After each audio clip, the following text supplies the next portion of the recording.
Bien, el gobierno anunció la presentación de una querella, le hemos contado, tras los ataques incendiarios que dejaron más de 30 vehículos quemados en las comunas de Los Álamos.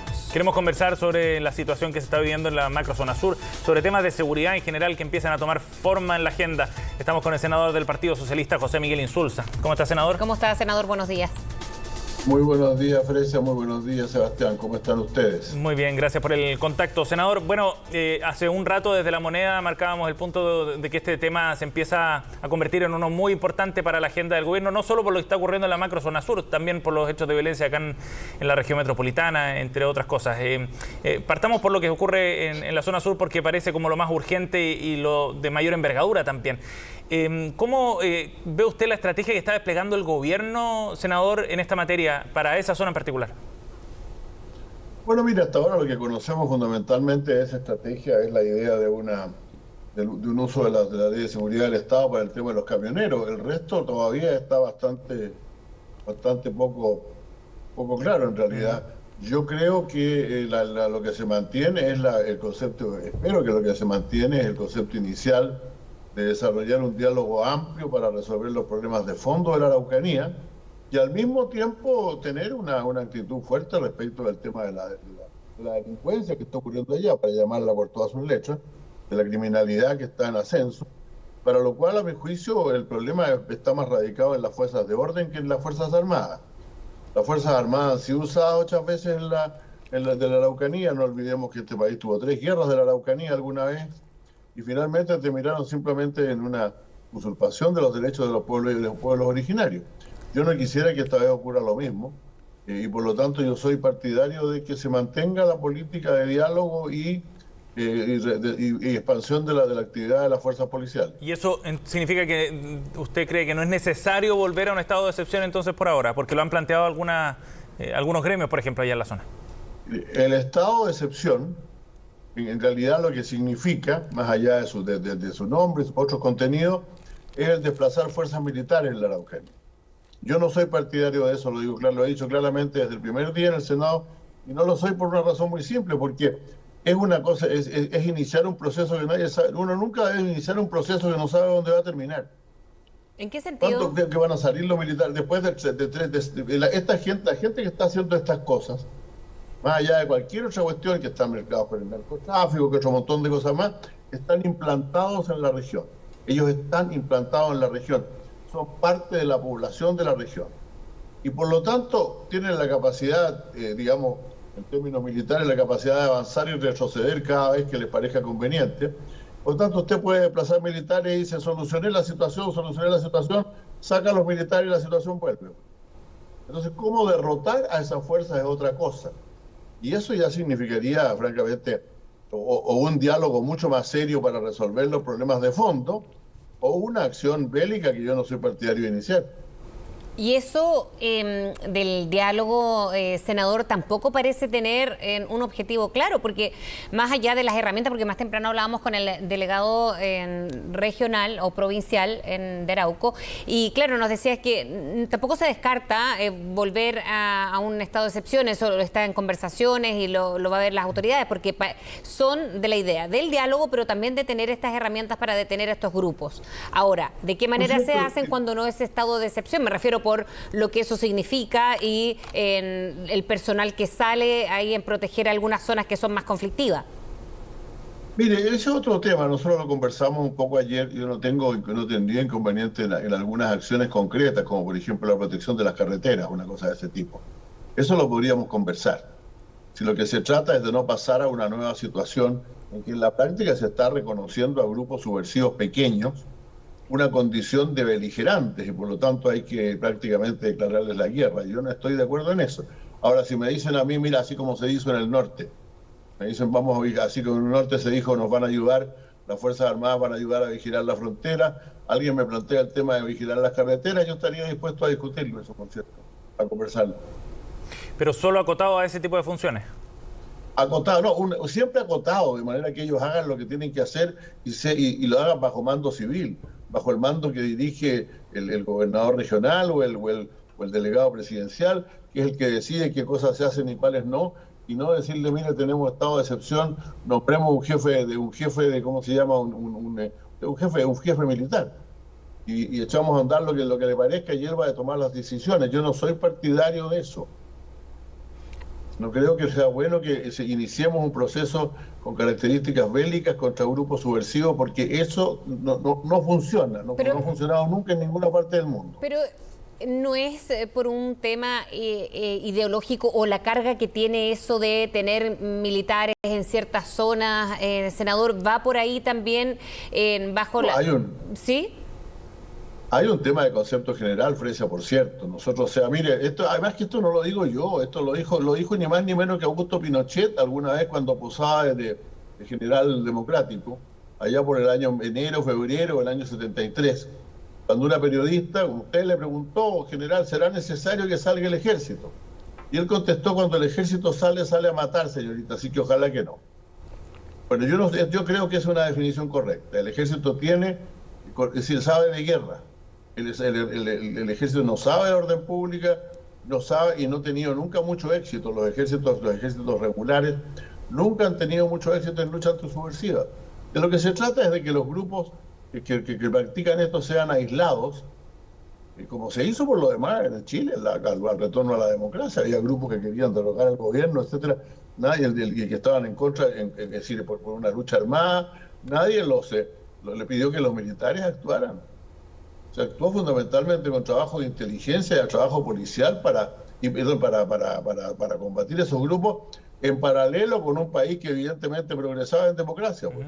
Y por lo tanto, los temas de la Araucanía seguirán siendo los de las tierras y los de la pobreza, por cierto. Sí.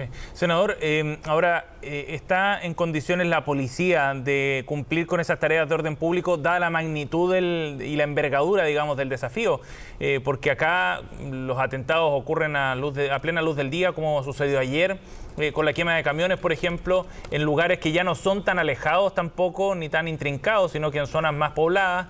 Y pareciera que no hay forma de frenar esto. Y se lo pregunto también porque hace algunos días hablábamos con el diputado Andrés Jonet y decía que Carabineros tampoco tenía el respaldo suficiente para hacer el trabajo que tenía que hacer ahí en la zona. Bueno, yo creo que el presidente en los últimos días y la ministra del Interior han dado bastante respaldo claro a Carabineros, ¿no? Creo que ya dejamos las ideas de las refundaciones y otras cosas, pero evidentemente Carabineros de Chile no es suficiente, no tiene suficiente fuerza. No solamente porque le faltan efectivos, y yo creo que sería interesante ver la posibilidad de tener más efectivos, sino primero porque no tiene suficiente, porque la policía se gasta en otras cosas, pues.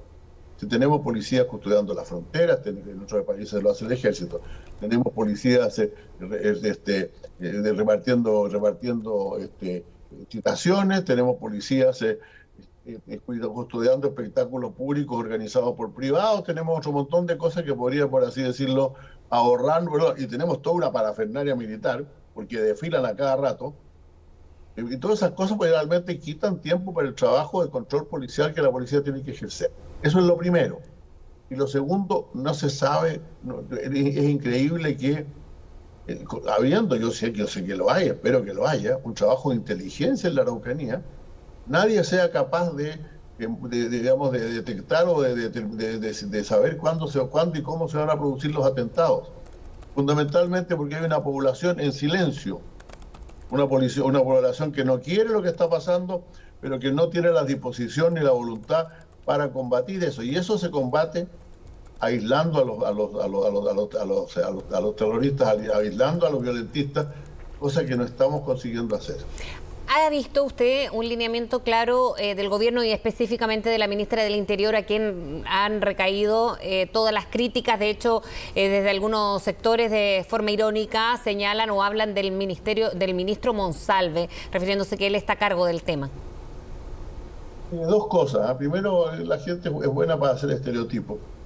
Y el subsecretario del Interior generalmente tiene una gestión fundamental en la ejecución de la seguridad pública, porque el ministro del Interior, la ministra del Interior en este caso, es la jefa política del gabinete también, entonces reparte funciones, por eso que está ahí aprobado ya en general en la Cámara de Diputados del Senado, en el Senado, el proyecto para la creación de un ministerio solamente para seguridad pública, y yo espero que el gobierno reaccione pronto ante eso. Y enseguida entonces el subsecretario del Interior siempre ha tenido ese papel, lo tuvo cuando yo era ministro del Interior también y lo seguirá teniendo. Y déjeme decirle que en el gobierno pasado, incluso esto llegaba a una cuestión bastante sensata, que era que el subsecretario del Interior era convocado a las reuniones de Consejo de Gabinete, igual que los demás ministros, porque tenía una tremenda actividad que realizar. Y en cuanto a la ministra, mire, decía, hagamos una comparación, yo creo que es la más determinada a mantener el orden en la Araucanía. La que lo ha dicho más claramente y la que está tratando todos los días de que se tomen las acciones necesarias para eso. Hay un lineamiento claro. Pensar que la ministra es una especie de una ministra blanda, que hay otros que quieren, pero ella no, es todo lo contrario, es todo lo contrario. ¿Cree entonces que hay lineamientos o objetivos claros, un mapa de ruta como para trabajar contra la violencia en la zona? No, aún no creo que fue. Yo creo que falta mucho. Un mapa de ruta significa saber cómo destinamos mejor la fuerza policial, cómo llevamos más fuerza policial a la región y cómo la dotamos suficientemente, porque no, ya si Carabineros tiene un gasto, repito, enorme en ser una fuerza, entre comillas, ser una fuerza militar. El día que los furgones empiecen a ser reparados antes que los autos de los generales, probablemente es el día que vamos a tener más poder, más capacidad para hacerlo. El día que tengamos más capacidad, mejores carabineros y más sólidos, vamos a tener más capacidad para hacerlo. Entre tanto, hay que tomar medidas de emergencia y llevar más fuerza policial a la Araucanía. Senador, ahora hoy día se desarrolla un comité político para analizar temas de seguridad, pero el abanico de hechos que están ocurriendo en esta materia es bastante más amplio que solo la macrozona sur. Estamos viendo episodios de violencia serios también con estudiantes, por ejemplo, acá en Santiago, el Instituto Nacional, el Liceo Tajamar, el Barros Borgoño, el INBA, donde se han quemado afuera de ese recinto también un par de buses del Transantiago. O sea, se empieza a generar un escenario distinto y más amplio. ¿Usted cree que este tema debe ser priorizado de otra forma en la agenda del gobierno a partir de lo que hay que priorizarlo? Hay que priorizarlo ciertamente y atender nuevamente los problemas que tienen hoy día las instituciones fiscales, porque ciertamente hay estudiantes, los hay. No olvidemos que pocos meses antes del inicio del famoso estallido social, hubo encuestas que mostraban un número sustantivo de jóvenes, 40%, que decían que con la violencia se consiguen las cosas. Así que eso es algo que desgraciadamente está metido en una parte de nuestra juventud y no va a cambiar de la noche a la mañana. Pero detrás de eso, que hay cosas que hay que reprimir claramente, ¿no? Reprimir no significa pegar golpes, ni disparar, ni nada por el estilo, significa tomar las medidas de seguridad que se pueden tomar dentro de la ley. O sea, yo le digo, yo tuve muchas veces, alguna vez me llegaban a decir que venían 8.000 jóvenes, o estudiantes saliendo a la calle, yo los llamaba a la policía y le decía, mira, por favor, si detienen a la gente, no golpeen a nadie, lo único que me importa a mí es que no golpeen a nadie. Ahora, si hay que detenerse, detiene, pero se detiene dentro del marco de la ley. Ahora, hoy día tenemos un problema serio con los liceos, pues si oye, así los liceos de Santiago están totalmente dilapidados. Son condiciones de estudio que nadie quisiera tener. Entonces, claro, hay muchos hay muchos padres que resuelven estos problemas mandando a sus hijos a un colegio particular subvencionado, ese tipo de cosas, sí. Pero hay otros que no tienen cómo hacerlo. Entonces, la frustración de los estudiantes es muy grande. Y eso lo aprovechan los que están por la violencia de todas maneras, por los que son partidarios, antes que nada partidarios de la violencia, que repito, es una semilla que se ha sembrado aquí durante mucho tiempo, y esta idea de que se pueden resolver las cosas tirando piedras, está en mucha gente, se ha practicado durante muchos años y no la vamos a deshacer rápidamente. Senador, lo quiero llevar a otro tema para terminar por mi parte. Por lo menos el senador socialista Fidel Espinosa dio unas declaraciones respecto a la convención bien polémica, porque él dijo textual, la equivocación de los constituyentes respecto al trabajo de la convención fue querer destruir todo y refundar la institucionalidad. Él sale a aclarar estos dichos, pero de todas maneras generó harto ruido. ¿Qué le parece a usted eso, o sea, sus declaraciones, y usted cómo está viendo el trabajo de la convención respecto al plebiscito que se viene en septiembre? Mire, nosotros hemos sido siempre partidarios de que la Convención Constituyente termine bien su trabajo. Y hemos tenido ciertamente discrepancias fuertes con algunas cosas que allí se han hecho, que no son solamente el tema del Senado, como algunos dicen, este es corporativo, etcétera. No, tampoco nos gustan muchos aspectos de que no están resueltos aún en el sistema judicial. Se está pasando a llevar de alguna manera una autonomía del Poder Judicial que siempre ha existido en el país. Mire, creo que viene de las constituciones del 1800 y tantos, ¿no? O antes. Si eso está, desde luego, en la Constitución de 1833, la autonomía ya estaba. Y ha pasado por todas las constituciones. Entonces, hay una cantidad de temas que a nosotros no nos gustan y esperamos que se corrijan y todavía falta convención. Eso es lo primero. Pero yo no creo que sea conveniente a estas alturas que nadie salga a la calle a decir yo voy a apurar, voy a rechazar, a grito pelado, cualquier cosa que pongan la voy a rechazar.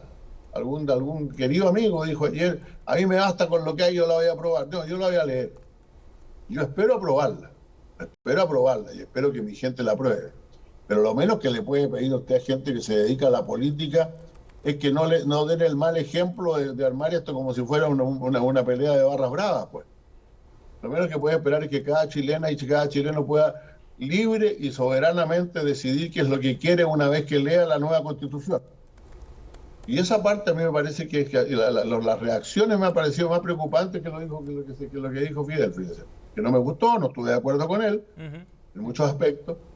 Sobre todo, desgraciadamente, el titular que apareció, hoy estoy por rechazar, no creo que pueda ser nuestra actitud. A mí me gusta la Constitución, yo estoy inclinado a aprobarla, quiero aprobarla, pero antes de aprobarla, por cierto, yo voy a leerla. Por cierto, yo voy a leerla, y si hay cosas que me parecen inaceptables, lo manifestaré. Esa es la reacción correcta que cualquier sector político tiene que tener, cualquiera. Bien. Senador Insulza, muchas gracias por conversar con nosotros esta mañana. Gracias, senador. Buen día. Muchas gracias. Que esté muy bien, Fresia. Gracias, Sebastián. Hasta luego. Igualmente, nos vemos.